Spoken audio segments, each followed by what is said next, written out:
3 weeks ago, I broke down part 1 of Wednesday Season 2. Some of our theories hit the mark, others collapsed, and a few landed somewhere in the gray space between. Remember when I said Wednesday's visions weren't just emotional overload, but signs of something tampering with her powers? That the real threat wasn't Tyler or Project Lois, but a conspiracy tying the Addams family, Nevermore's foundation, and decades of hidden experiments? Part 2 gave us answers, just not the ones we expected. The prisoner reveal, right identity, wrong meaning. Enid's death vision, it came true, just not the way anyone imagined. And the body-swapping twist? Some of you actually called it after catching that quick shot in the teaser, but seeing it play out hit way harder. The real shock, though, was Isaac. Not just Slurp the zombie, but Francoise's brother, which means the conspiracy we've been tracing runs even deeper than we thought. This video covers the final 4 episodes in detail. Consider this your spoiler warning. Some theories from part 1 held up, others crumbled, but what we got instead points straight into Season 3. Tying directly into Wednesday's evolving powers and the systematic targeting of her family. I'm Raphael CG, and this is everything that went down in Wednesday Season 2 Part 2. Let's start with the reveal nobody had on their bingo card, Thing's origin story. Back in Part 1, I said Isaac's ties to Stonehurst hinted at a research partnership. That much was true. What I missed completely was the family angle, and how it tied directly to Thing. Thing isn't just some quirky Addams heirloom. He's Isaac's severed hand, cut off by Morticia 30 years ago when Isaac tried to drain Gomez's electrical powers to save his sister Francoise. The cut didn't kill it, it birthed something else. A will that no longer answered to Isaac, but to itself. The implications are huge. The same hand that once tried to hurt Gomez developed a moral compass stronger than its original owner. It didn't cling to bloodline or revenge. It chose the Addams family instead. In my vision analysis, I argued trauma could fracture and reshape psychic abilities. Thing is, the proof it goes further. That consciousness itself can split, reform, and turn against its source. The final episodes drive this home. When Isaac tries to choke Wednesday, it's Thing who strikes the killing blow. The hand that once served Isaac ends him. That moment where Thing tears himself away from Isaac's corpse isn't just gore, it's metaphor. The last thread snapping between obsession and redemption. And in that choice, Thing proves what I've been saying. In the Addams world, family isn't just blood, it's who you choose. 4 weeks ago, I broke down Wednesday's visions and argued they weren't random prophecies. They were alarms, warnings of danger coded through fear. The Enid vision was the clearest example. I called it fear, disguised as prophecy, Wednesday's worst terror bleeding into her sight. And in a way, that's exactly what it was. Enid didn't die, but the vision still came true, just in the cruelest way possible. All season, some viewers noticed Enid felt different. There were theories she'd been replaced, maybe even swapped by a shapeshifter. In the end, those suspicions didn't match the truth. The real twist came later, a brief but brutal body swap. Wednesday and Enid were forced into each other's bodies, and the stakes were absolute. If they couldn't return, both would die. So, the vision wasn't wrong. Death was there, hanging over them both at once. And yet, that thing gave them something new, empathy. For the first time, Wednesday saw the world through Enid's colors, Enid through Wednesday's angle. That shared perspective didn't just save them, it bound them. But survival carried its own cost. Enid still chose death, just in another form. When she embraced her alpha transformation beneath the skull tree, she knew the price, her humanity, the friend, the roommate, the girl we knew, gone. What remained was the wolf, alive but exiled from the life she once had.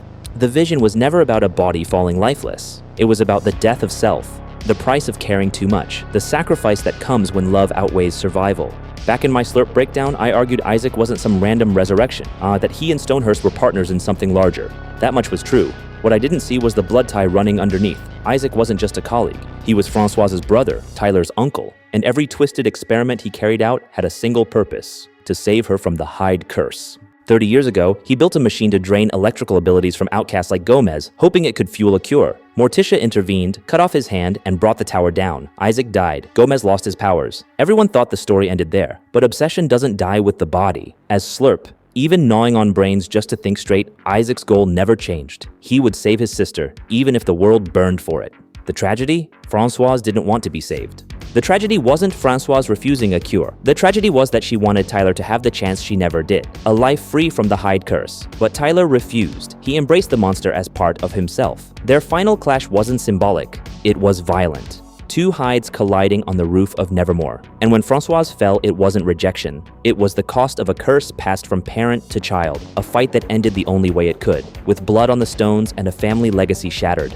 All season, I chased the morning song like it was the hidden key to Nevermore's rot. I mapped theories about ideology, about ancient institutions pulling strings. But when the curtain finally dropped, it wasn't philosophy, it was accounting. Barry Dort wasn't a zealot, he wasn't a visionary, he was a con man. The plan was insultingly simple. Hire Gideon, weaponize Bianca's siren gift on wealthy donors, funnel the cash into his own pockets. No crusade against outcasts, no family trauma, just greed wrapped in robes, and the way it ended was almost poetic in its bluntness. Agnes steals his pendant, stripping away his immunity. Bianca forces the truth into the open. Ajax turns him to stone. The chandelier he tried to burn them with comes down and finishes the job. It's not tragedy, it's not myth, it's just corruption collapsing under its own weight. Compared to Isaac's obsession or Ophelia's imprisonment, Dort's arc feels small, maybe even like homework, but maybe that contrast is intentional. Not every monster in this story is a supernatural terror. Some are just administrators with sticky fingers, and in its own way, that's more unsettling. For weeks, I argued Wednesday's visions weren't breakdowns. They were interference, warnings, broadcasts of something bigger pushing against her mind. Part 2 finally put a face and a shadow to that idea. Lady Gaga's Rosalind Rotwood slips into the story like an omen. Brief, cryptic, hinting at knowledge she doesn't share. But her appearance feels less like resolution and more like someone adjusting the chessboard for Season 3. The real gut punch comes at the end. A cell, a silhouette from behind, and on the wall, written like a curse, Wednesday must die. This isn't just another subplot. It ties directly to the pattern I've been mapping before. The journal Morticia received confirms it. The same bleeding eyes visions that haunted Wednesday also plagued Ophelia. Whatever broke her is circling back for the younger Adams. So the question isn't whether Wednesday's visions are prophecy. It's whether they're warnings, desperate attempts to show her the pattern before it consumes her too. The wall doesn't lie. Wednesday must die isn't foreshadowing, it's intent, a verdict written in advance. And someone has been writing that sentence across generations. Tyler's arc didn't spiral into the bloodbath I expected. It collapsed into something worse. Silence. His father murdered by Judy, his mother choosing death over legacy. The boy is an orphan now, left with nothing but a hide that refuses to sleep and a body full of grief. And then comes Professor Capri, not with a collar, not with a weapon, but with an offer, a pack, a support circle for hides without masters. On the surface, it sounds like mercy. Hides crave structure, and Capri knows it better than most. Her father was one, her ex was one. She's seen what happens when they run wild, and what happens when they're caged. The question is whether she wants to help or contain. Because Tyler is a paradox now. Dangerous in isolation, but unpredictable in community. A hide with no anchor and no reason to hold back. It's more complex than the rogue monster arc I imagined. This isn't a villain's rise, it's a broken weapon, waiting to see who picks it up. And in that fracture lies the real threat. Not Tyler's rage, but what someone else might shape it into. So, how did the theories hold up? Some landed exactly where I thought they would. The visions weren't random prophecies, they were alarms, black tears, interference, a system pushing against Wednesday's mind. The glimpse of Ophelia confirmed it. Psychic Adams and frump women aren't just cursed, they're targeted. The prisoner, being Tyler's mother, nailed. And the corruption at Willow Hill and Project Lois, real, as deep as I'd mapped. Others brushed the truth but missed the center. I chased a shapeshifter swap for Enid, but it was a body swap curse instead. I called Isaac Stonehurst's partner, but not Francoise's brother, and Dort's grand conspiracy? It collapsed into petty theft in a stolen robe, and some theories didn't survive at all. No hidden Agnes network. Tyler didn't explode into violence. He imploded into grief. But the bigger picture, the one that mattered, held. This isn't about single players or isolated twists, it's about a pattern. Part 2 delivered answers, but not closure. It tore down illusions, rewrote theories, and left scars where neat resolutions should have been. Thing's origin turned a severed hand into redemption. Enid's sacrifice redefined death. Tyler's collapse made him less monster, more broken weapon. And Ophelia's reveal promised that the story has only just begun. Season 1 asked where Wednesday belonged. Season 2 exposed the rot around her. Season 3 will demand the price of her bloodline. The message on the wall isn't a tease. So tell me in the comments what you thought of Season 2 Part 2 and what you expect for Season 3. I'll be reading your takes.